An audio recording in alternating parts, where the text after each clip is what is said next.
Hello everyone, I'm Maciek Stasiełuk, and today I would like to tell you about Meteor methods and how to use them like a boss.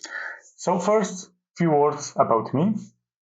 I'm a developer with over 15 years of experience, and the last decade I've spent working with Meteor more or less.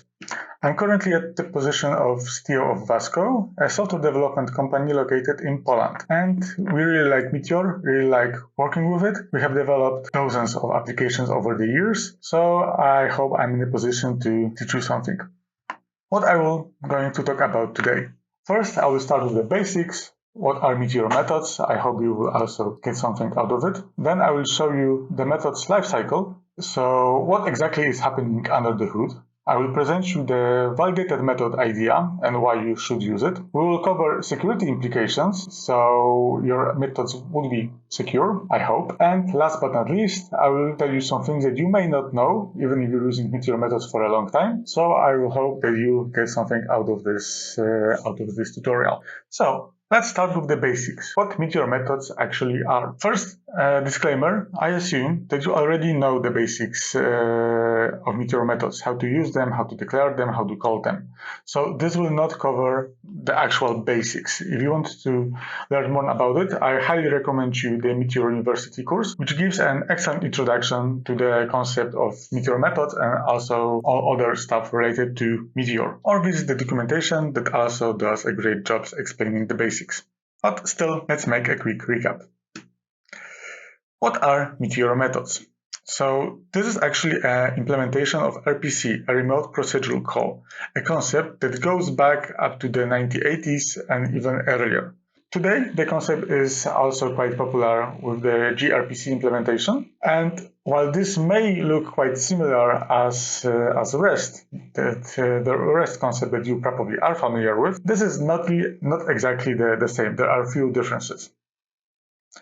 First, we got optimistic UI. So because we may have the code that's going to be invoked on the server, also on the client, we can simulate the results, something that is also possible using REST, but it's not as often for a front-end developer to have access to the actual server code. So basically, you need to re-implement this. And also, we got a guaranteed execution order. So when we call method one after another, we get the results in the exact same order. This prevents or makes much easier to work with a race condition, but there are also some drawbacks. So first, we don't have this whole tooling that is built around REST. So we don't have HTTP cache. We don't have other benefits of being actually a stateless request. With methods, we got this stateful connection. We are connected to the server for the whole time. So this has some advantages, but also have some drawbacks depending on your case. But the biggest drawback is that it's actually less popular. So there are less tooling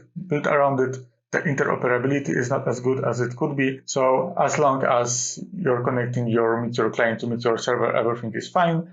But if you want to make this like a public API, probably it's going to be much harder for you to do so. But this is not the intended case anyway. So let's go quickly through Meteor lifecycle. So what actually will happen when you call a method? I will go through quickly and then I will show you an example of what is actually happening. So first, the simulation runs on the client if the simulation, of course, exists. This is not a mandatory point. Then a DTP message is sent to the server. Basically, we're calling the method with some arguments, for example. Then the method runs on the server. So the server receives the call, receives the arguments, and invoke the body of the method, just runs the code. And you may think that then there is some response, and the response goes back to the client. So the response is being sent right away to the client, but we don't get it in our callback yet. Next step is actually Meteor doing its magic, and it propagates any changes made by the method to the database and to so all the subscriptions that are listed on this data. So this happens before we get the callback. So this gives us an opportunity to manipulate our data, for example, in collections inside the method. And when we get the result back, or at least we get our callback back on the client, all of those data are being synchronized. We're sure that we're good, we're up to date. And once this is done, the last DTP message is being sent back to the client, marking that all of the changes are being applied. So the callback fires, and all of the changes from the previous step are being reflected in the Minimongo and other sources. So not a big difference. On a daily basis, you don't need to know this, but it's a good thing to actually be aware of it. And if we look exactly how this is being called, I got some basic example over here. Basically a basic method call. We got a simple React component that is calling the method, our basic method with some basic param, and depending on the result, we either show a success or an error. And on the backend, this is as simple Meteor method as it could be. So we just got a name, receive some value, I do some console log over here, and I return a response from the server. So when we call the method, you will see that it's working, everything is fine, we got a nice response. But if you're going to introspect what is actually happening under the hood, we can do it, for example, going to the network tab. I'll need to refresh to get the WebSocket connection. You can see over here that we got a WebSocket connection and we got all of the frames being sent over the WebSocket, also the DTP messages. So once I invoke the basic method, you can see that there is first a DTP call message frame being sent to the server with our params. Then we got the information that our methods are being updated, so everything is done. And then we receive the result. You can introspect all of the frames and messages using default Chrome DevTools or any other DevTools. But there are also some tooling to Meteor that makes this a little bit easier. So if we go if you open the Meteor DevTools, we have also something called we got a DTP tab over there. I will clear this to make it a little bit easier to understand. And if I call there's a health check ping pong going every some time. If we call our basic method, you can see that there is a basic method being sent with our param. So this is the step number 2 because the simulation have already run. If the simulation fails, you can configure whether the call will be made anyway, or this will prevent from making the call to the server. This is something that you can configure in your Meteor in your method call. Then we got the information that all of the data is being updated because, frankly, over here we don't make any kind of database manipulation, so this goes even quicker. So over here the message that is being updated actually is being quicker than the result, so you got no guaranteed order apparently over here. But usually this will be the case that I've presented on the slide. And then we got a response. So for each call, we got 2 messages going back. Like I mentioned, this is not something that you need to know, but this is something that may be useful if you're going to debug some information. Also, there is kind of hidden, but there is a callback that you can call if you want to listen on when the actually response. If you want to listen on the step number 4, so you don't want to wait to step number 6, but you want to have a callback at the step number 4. This is also possible. Please check the documentation for more information about this.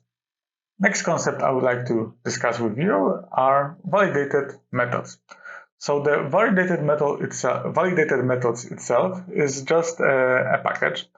It's an official package available on the Atmosphere, and the package itself is actually quite small. It's around 120 lines of code, and to be honest, most of it are related to being able to support mixins. So the actual core related to validating the methods is even smaller. So even if you're not going to use the validated method package, I highly recommend you to follow the idea that this package promotes. So first, we structurize methods in a more standardized way. So instead of calling Meteor methods like over here, we can do something like this, where we got some constructor and we got some params, and we can configure many aspects of the method on different levels. So the next and the biggest idea that this package promotes is actually to validate all arguments of the method, hence the name, with a schema or with the other way, but just make sure that it's always validated. So the validated method package uses simple schema by default, so it allows you to provide a validate call, and over here we define schema. In this case, we got a string with a minimum length of 5, and you create a validator out of the schema, and you can provide this validator directly to the validated method constructor.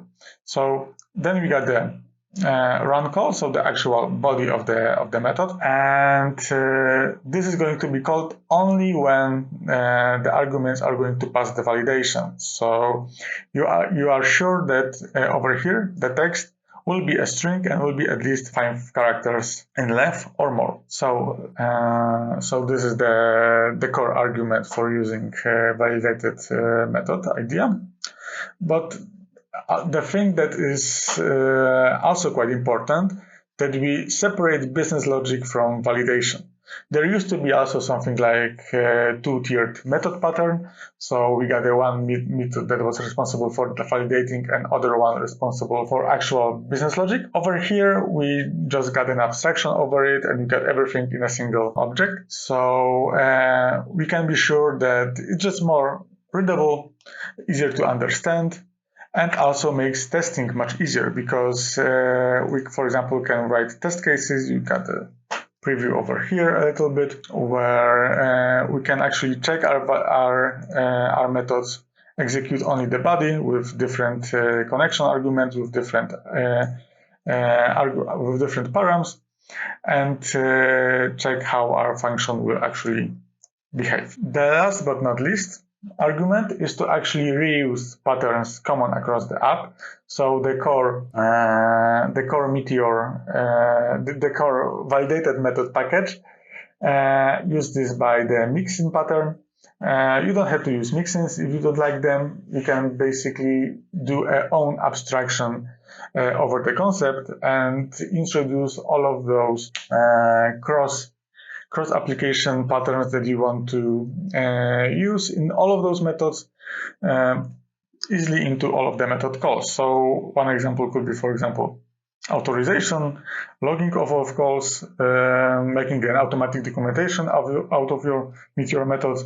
Everything this is done possibly quite easy to implement once you have this structure given over the how you define your methods.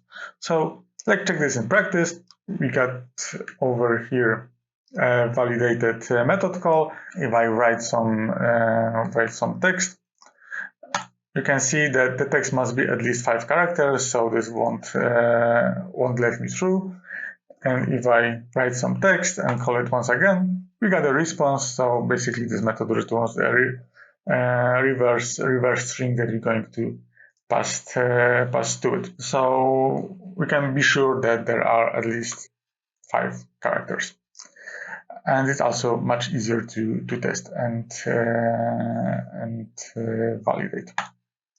So my recommendation would be actually to build on top of the validated method package or the idea itself. So this is the quite common pattern in our apps, that we got some kind of function call to create methods in our app, and this does all of the magic that is specific to a given application, and then calls a validated package itself, or basically re-implements the idea that the validated method package does under the hood, because like I mentioned, it's a quite small package. I would also highly recommend to you to make it as easy to use in your app as possible. So if you're bootstrapping the application or if you're a lead developer, you may understand everything and all of the intricacies of Meteor methods, or I hope you will understand them after this talk. But for example, junior developers that are going to join your project may not have this knowledge yet. So giving the abstraction over defining the methods gives you the possibility to make this as easy for new developers to join the project, to understand what is actually happening, to hide some patterns like logging or generating documentation, to hide them a little bit from them, so they will be doing this in new methods, but they don't have to be aware right away that this is actually happening. So this kind of healthy abstraction can give a big boost to your application. And yeah, like I mentioned a moment ago, you can make custom patterns embedded into all of the methods. So, for example, you can Promisify method calls, something that I will show you in a moment. You can, for example, also embed authorization. So over here, if you do custom mixing or your own abstraction, you can, for example, write a param whether this method should be public, should be whether the user should be logged in, or for example, the user should be in a given role. And you can also give an abstraction on top of your all of your methods, so you don't have to check the roles in every body of a method, but you can do it in a consistent way across the application. And the last thing, it's just make it yours.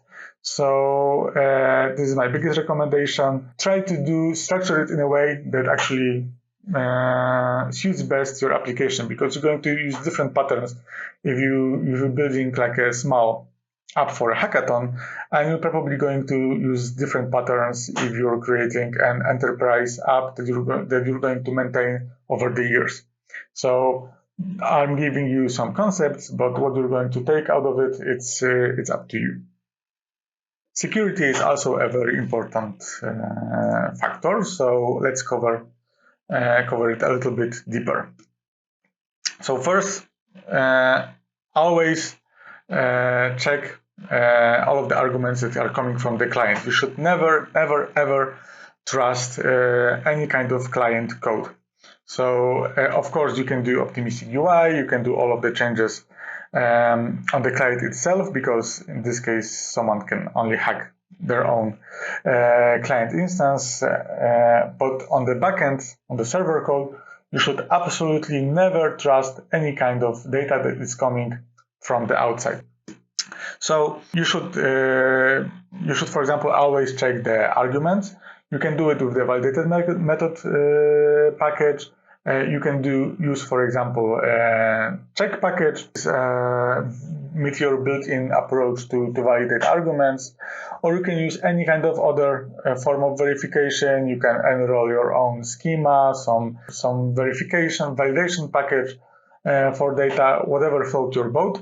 But you must always check every piece of data that is coming out of the untrusted sources, and client is always an untrusted source. Another concept that you should be aware is this follows along the concept of not trusting any data coming out of the client. In MongoDB, you can do, for example, NoSQL injections. So you should not only check argument types, even though checking the argument type would probably solve most of the NoSQL injections, but you should also check the content of the data that you're using, for example, in a query. So you got a simple example over here, so you know what I'm talking about. Let's say that you have a basic method.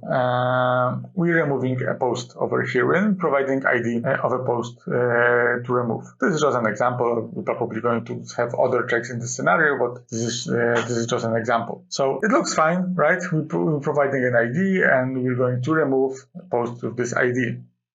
But let's assume that a malicious user will call our method with and will not provide a string, but a query.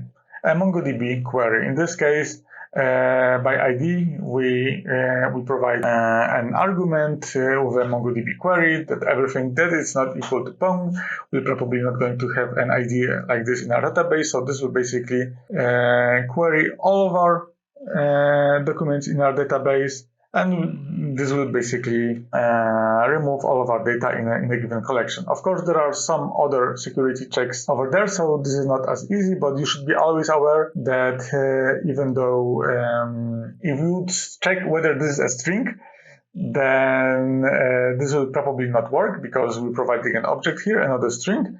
But in a more complex cases, you are actually allowing some kind of structured data, some objects from the client.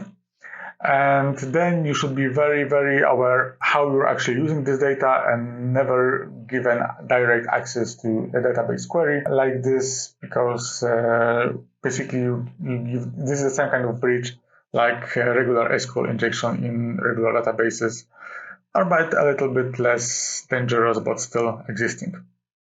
And next thing related to security is actually are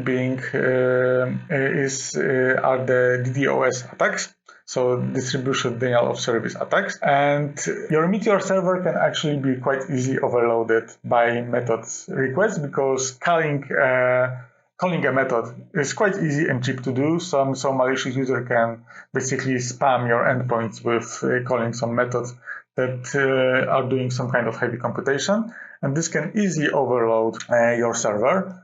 So to prevent this, you can implement throttling with a package called DDP rate limiter. This is a core package, and I would like to show you how this actually works. So our throttle method could look something like this, where we got like a regular method. This is plain method. I'm not using validated methods during this presentation, just for the clarity of the example. So in a real life cases, you probably would always want to use validated method for all of the methods.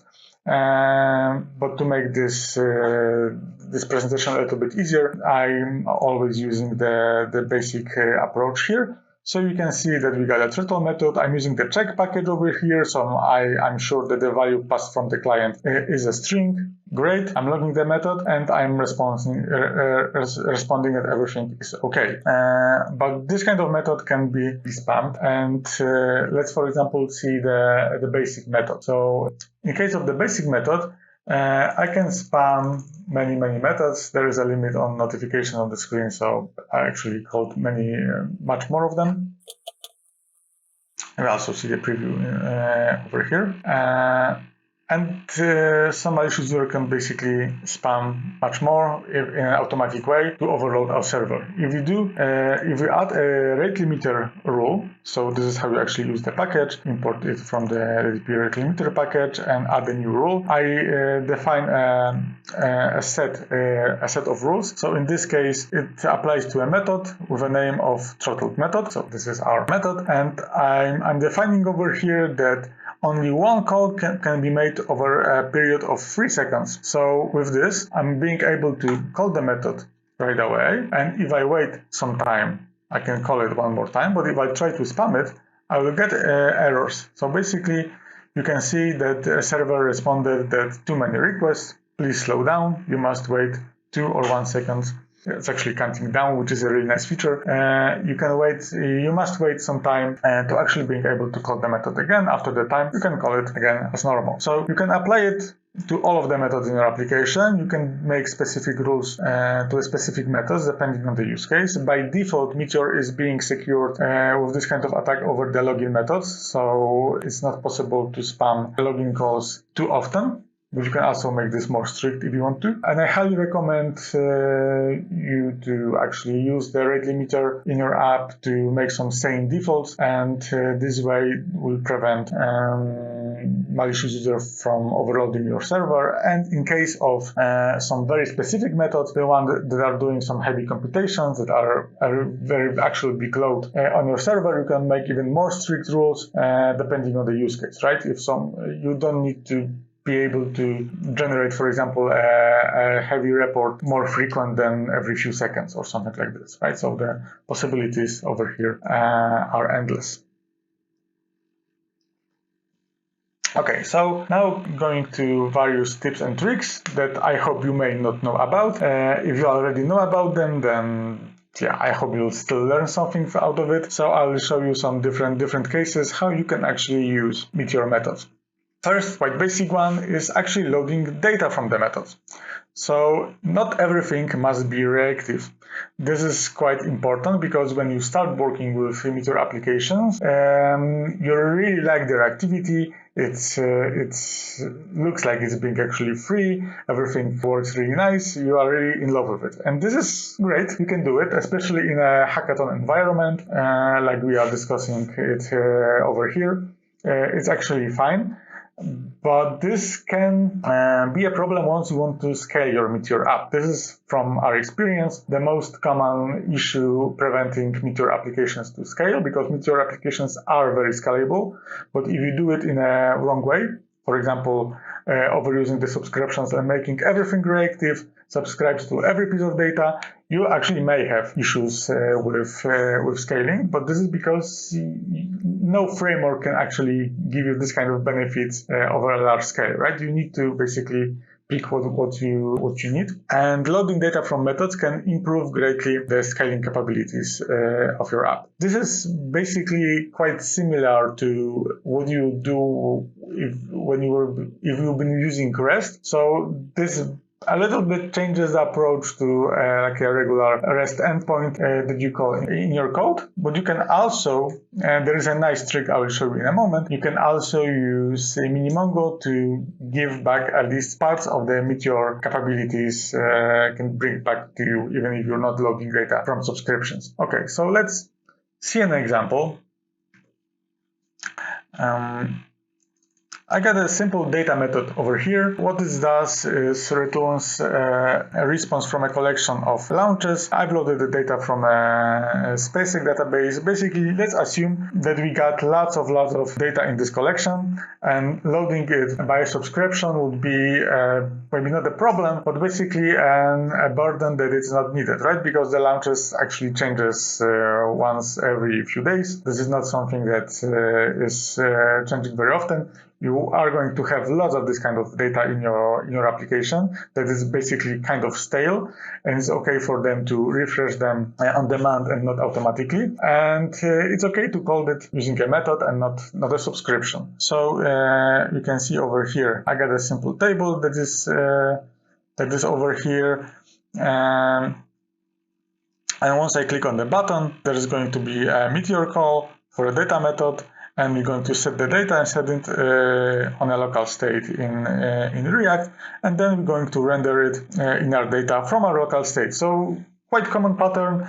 If you're going to use any kind of other data source, we'll probably do something similar, right? So let's check it in practice. I'm going to fetch data to state, and you can see that we got some Meteor. Let's reload quickly. You can see that we got our data methods being updated, and we got a response over here with all of those data, and it's being populated and stored in the component. If I click it one more time, I will going to fetch this data again. So this is an option to actually refresh the data.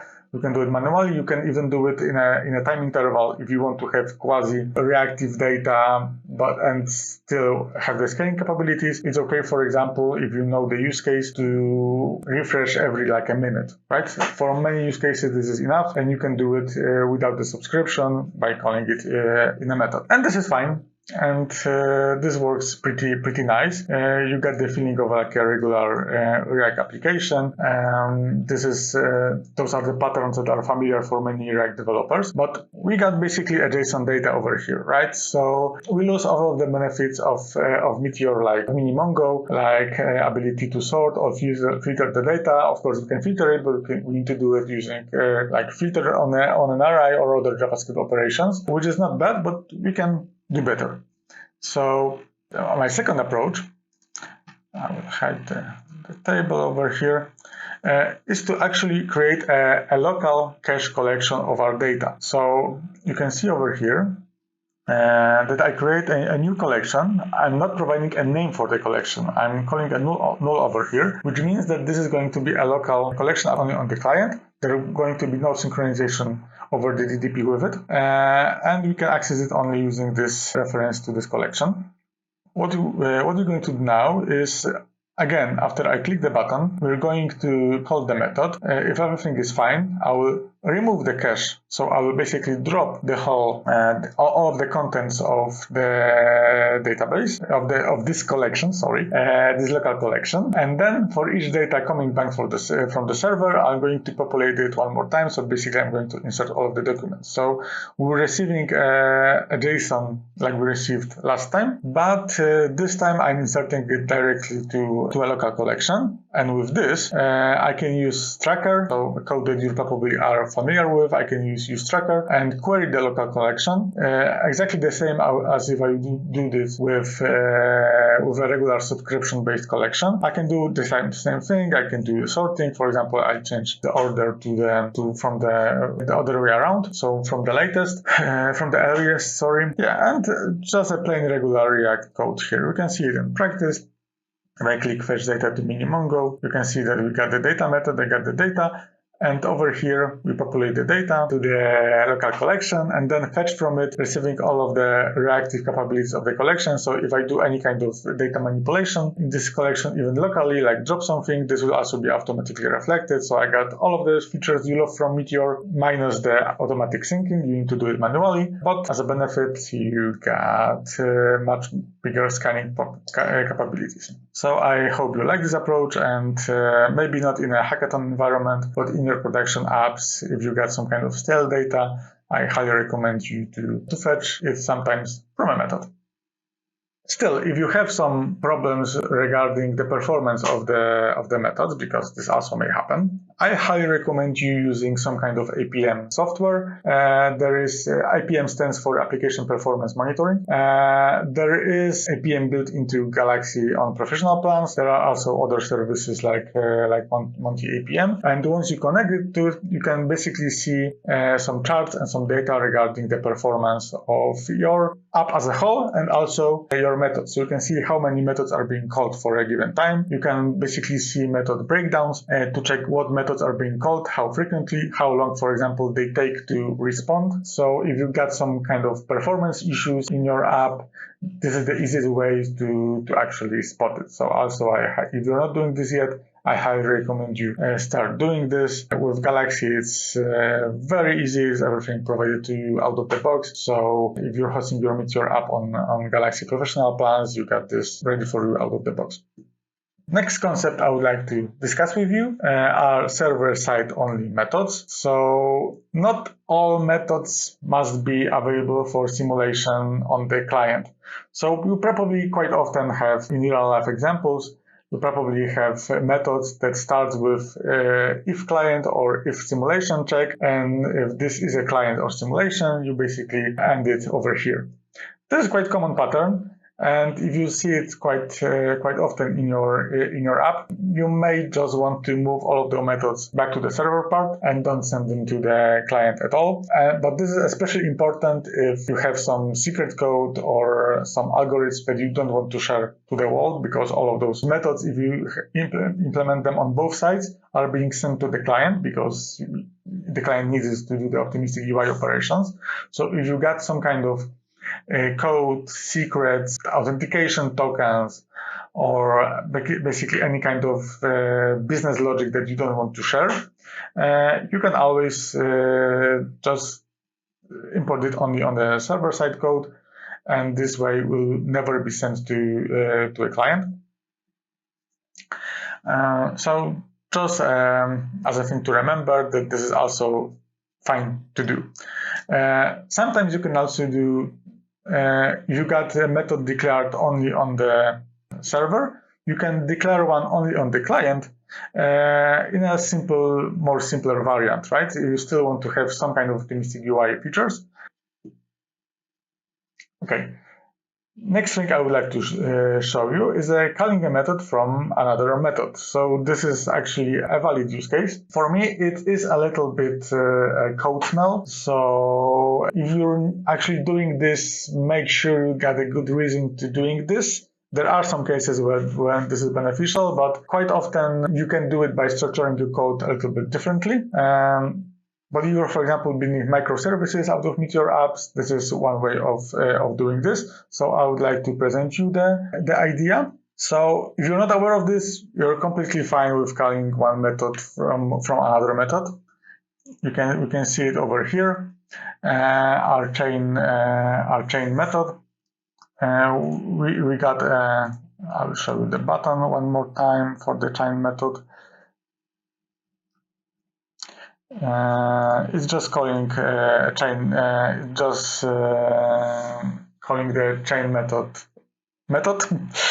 And what this method does is actually calling another method, validated method in this case, providing our text and augmenting the text, adding some additional value over the data returned from the original Meteor method.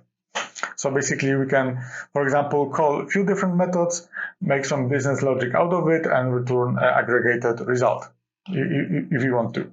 And the nice thing over here is that everything will work as you would think it would work. So the validation, if this method throws an error, this error will be propagated up. The connection will be shared. So this means that the user ID, if the user is logged in and everything, will be also shared with all of those calls in the chain. So if I call a method over here, you see I got the same error that we declare in the original method, so text must be at least 5 characters. If I do it, you can see a new message. So welcome, this is your data, this is our addition, and then the original data, a reversed string. So this is a pattern that sometimes may be useful to you, so it's good to know about this. Next topic is whether you should use named or unnamed arguments for the methods. And my recommendation here is to always use an object as an argument. So basically always use named params. So I'm talking about a case, don't do it like this, where we got just a plain value over here and we're working with this value. Rather work with it like this, where we got an object of different properties, and we destructure it and work on variables on this level. First is why you should do it like this. First, this is the approach that we'll probably use anyway when you use validated method, because this is the default approach over there. Regular Meteor calls can receive many arguments, but for the validated methods, you only work on the first argument, and you're only going to validate and have access to the data from there. The second reason is that it's actually much more easier to validate the data. So it's much easier to have everything on hand in a single object. You can pass it through a validation. If you're not using a validated method package, it's much easier to validate the object in this particular way. And also, it's easier to maintain your app in the future. So changing, or for example, if you have data in this kind of structure, if I want to deprecate some argument, I'll probably need to either refactor all of my apps and how I make those calls to being able to remove it, or I will leave it, or oops, sorry, I didn't mean this, I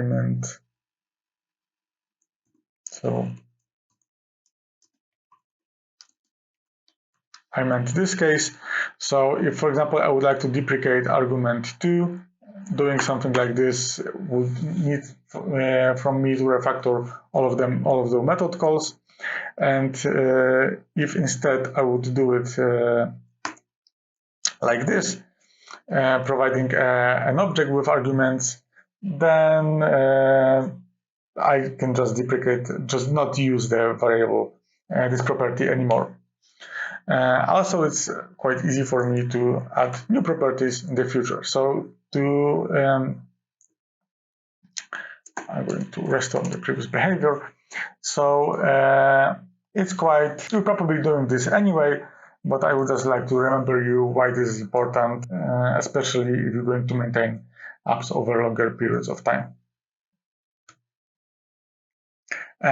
Next pattern I would like to show you is a client-side flow. So you may quite often find cases where all of your methods, all of your method calls on the client actually repeats some kind of code, right? You can even see it in my cases before. So I usually have some kind of error reporting always, right? So this is something that we can probably, depending on your application, of course, move it to a higher scope and basically do it for all of those methods at all. There are different patterns to do it.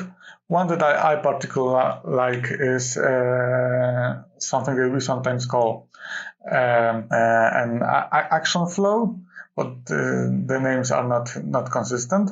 Basically, we got an action button over here. I'm going to call it.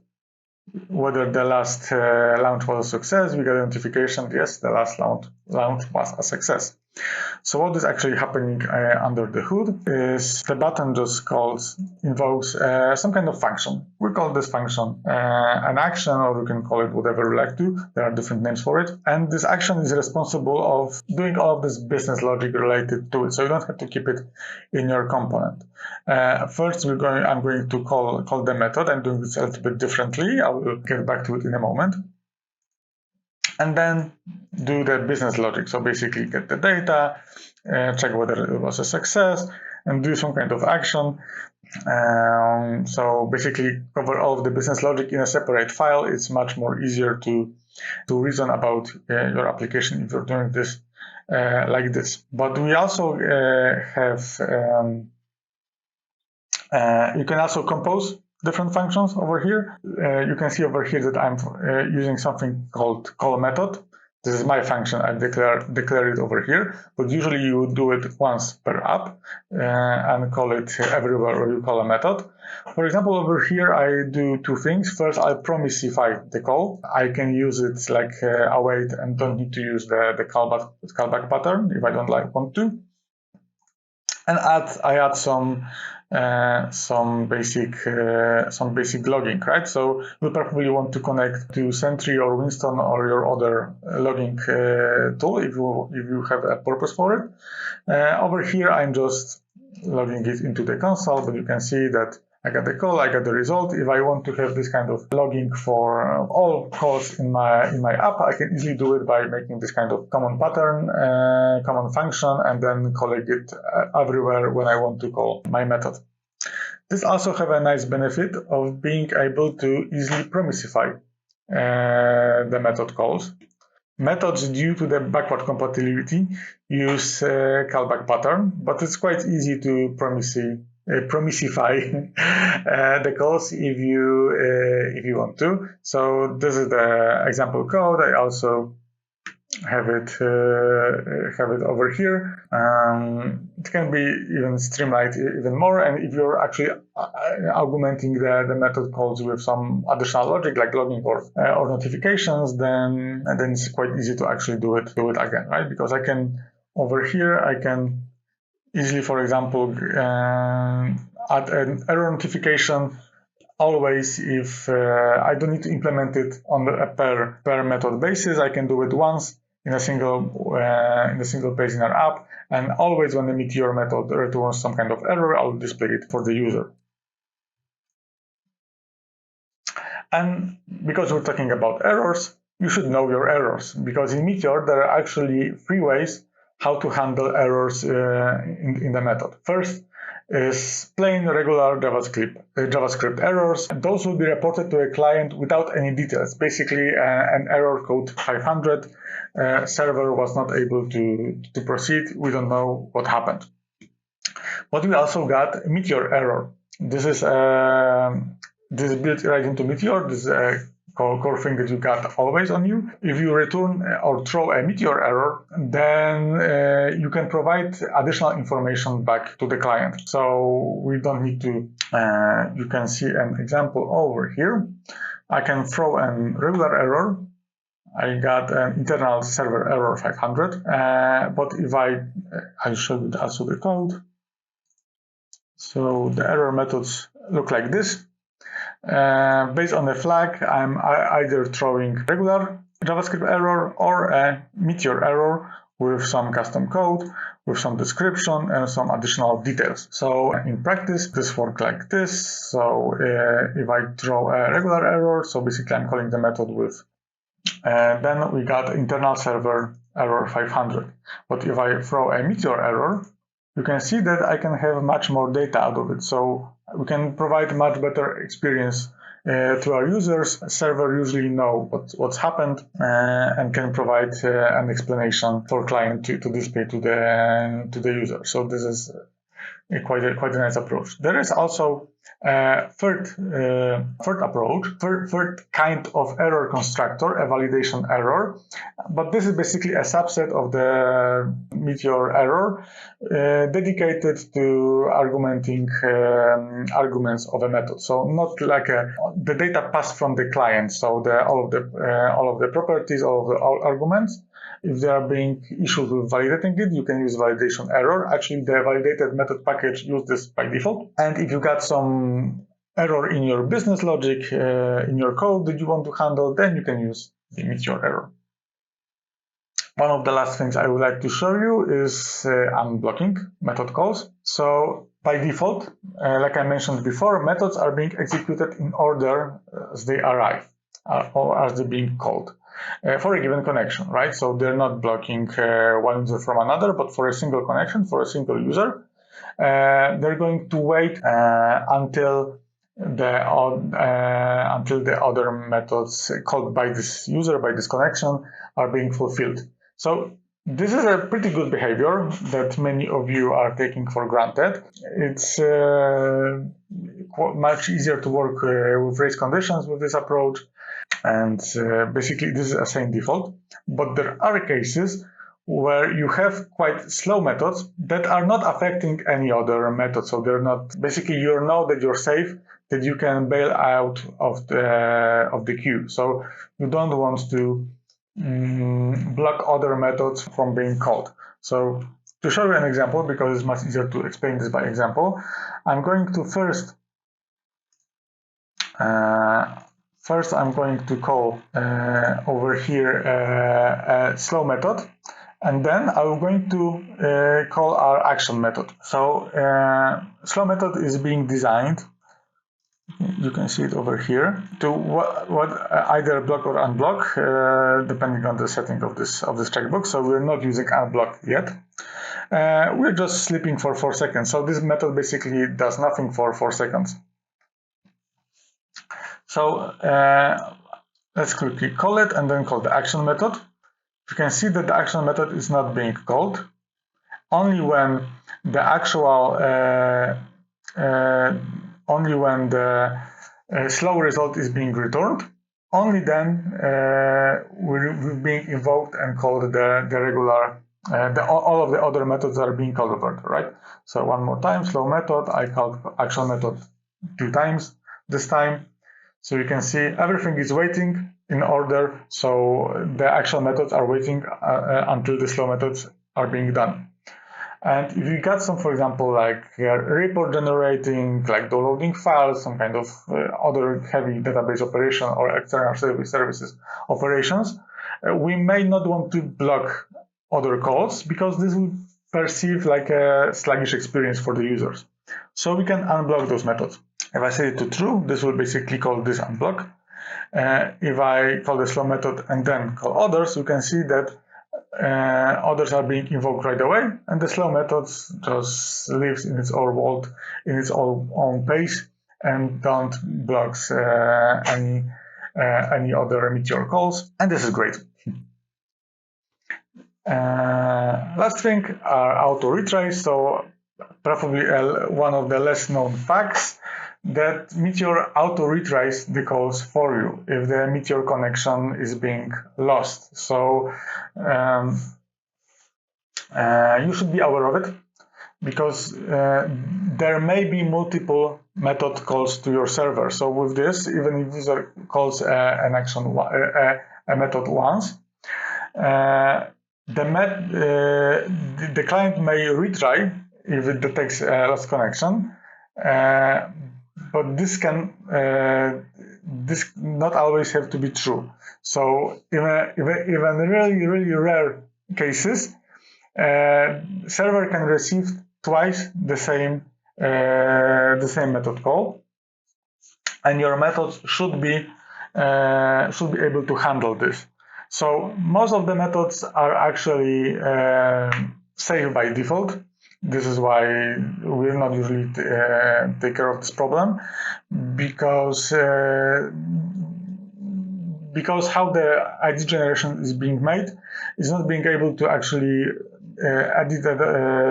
insert a second document or remove it if it's already removed. If you're editing it, then basically we're going to edit it again one more time.